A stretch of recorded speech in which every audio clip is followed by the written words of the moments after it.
You don't follow the UFC, you might not know the name Colby Covington, but you should.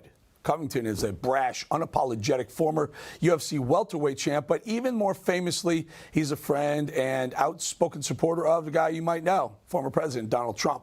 Last week, with Trump sitting ringside, Colby lost his attempt to regain his title, and while the stats show that Covington outfought his opponent, he still lost by a decision, unanimous decision. And according to Covington, that's because his political stance and his support for former President Trump. After the fight, Covington said the UFC judges have never favored him and, quote, "They hate me because I support Trump." Just like America under Joe Biden, Trump derangement syndrome has no borders. It even infiltrated the world of sports, and Colby Covington is its latest victim. Joining me now is UFC champ, great American, Colby Covington. So now you know what it feels like to be supportive of Trump and then go out into the world and, just get your teeth kicked in left and right. But I think the punch stats were there. Tell us why you think you should have retained that title.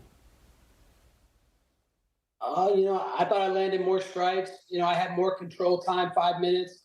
I finished stronger than him, punching him on his back, taking the will out of him. But, my whole career, it isn't just this one fight. My whole career, I've had to battle against the deck being uneven, the judges scoring against me because they obviously hate Trump. All the people in these positions have big time Trump derangement syndrome. So, that's definitely hurt me in my career. It's also hurt my social media because I'm completely shadow banned on the big social medias that everybody uses for sponsors and all those things. So it's been tough, but I'd rather go out standing up for what I believe than bowing down and taking handouts from the devil, literally like the devil. You see all these athletes taking these paychecks from Pfizer and just getting paid off to just talk about these disgusting left talking points. And I'm not going to ever sell my soul. No amount of money is ever going to be able to buy me off. So it's an honor to represent President Trump. He's the best and biggest fighter we've ever had in America. The guy could be enjoying his life on the most beautiful property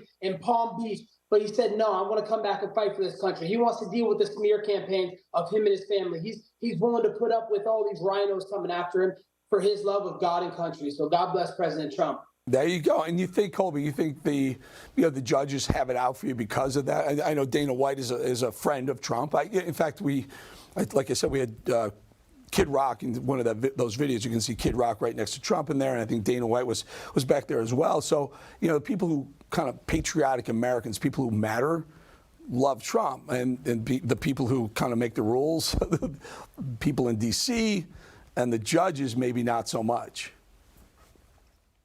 Yeah, the judges, the referees, the anti-Brexit, and the guy just completely hates Trump and everything he stands for democracy, and he stands for freedoms, So, I've had my fair share of uneven fights, unfair fights where I was working against the ref and the judges. So, it is what it is. If the bigger the fight means the higher the calling. And that's what Trump and I are doing right now. People don't like President Trump because, he had mean tweets, but you cannot deny that our country was a stronger nation with him in the White House. I mean, he put fear and respect in all the foreign leaders. No one would dare do anything. I mean, he had infrastructure. He had our economy climbing. Now our infrastructure and economy is crumbling, and we have all these illegals coming across the border. These aren't men and women. These aren't women and children looking for amnesty. These are military-age men looking to come to destroy our democracy from the inside out.